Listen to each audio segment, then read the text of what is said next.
Good afternoon folks, it's Stuart Disney here again, giving you a couple of little pointers to help you enjoy your golf a little bit more.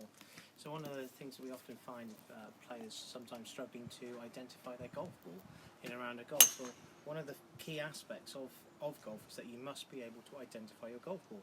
So I play a Strixon Q-Star Tour. This is a number one. There may be another one on the golf course that I hit the golf ball into. So what I do is I get my little Sharpie pen and I like doing 2 blue dots around the number of the hole on both sides of the golf ball. That way I know that that's my golf ball when I find it on the golf course. Okay, so another little key point for you folks is that we're not always as accurate as we want to be with our golf shots, and sometimes we hit them offline. So guess what? We can shout the word for, F-O-R-E, at the top of our voice to indicate where the golf ball may be going if it's heading towards other players on the course. So for example, on our first hole here, adjacent fairway is the 9th, so sometimes we have players who hit a shot, it's going a little bit wayward, it's going into the right hand side, they can't see if anybody's over there, so they shout for right, and an indication with your arm or something that the golf ball is going in that direction. That helps keep other players safe on the golf course. Okay, so wonderfully natural golf course that we have here at Mendip, and you can see here we've got a little bit of litter on the course. Somebody's just casually dropped an old coffee cup in the long grass. Well, really in COVID-19 situation, it's not a nice thing to have to do to go around and pick that up, either the green staff or even another conscientious member doing it. So please folks, if your golf bags are there, you can put a cup of coffee, an empty cup of coffee in your golf bag, or even an old bag of teas or something along those lines. Let's try and keep the golf course nice and tidy, so no litter folks if we can, as currently we don't have any bins on the golf course, so it's important that you take your own stuff home with you. Great.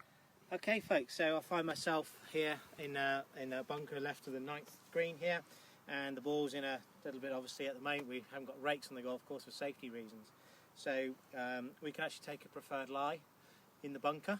Okay, so no nearer the hole, we'd mark the position of the golf ball and move it within 6 inches. Okay, it's now in an area that I can play the shot, which hopefully this will come out nicely for us. Nicely out towards the flag. Oh, I'm quite pleased with that one. And now, of course, we want to try to leave the bunker in a better condition than whence we found it. Now, what I'm simply doing here is working my way back out of the bunker, and I'm using my foot just to ease over any marks that I've made, okay? Just to try to leave the bunker in a slightly better condition than when I found it. Thanks. Okay, so our final little piece for today's video on golfing etiquette, what have you, is we want to talk about divots, okay?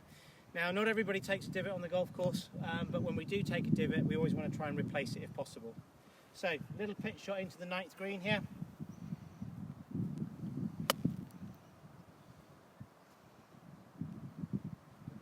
Dancing around the hole.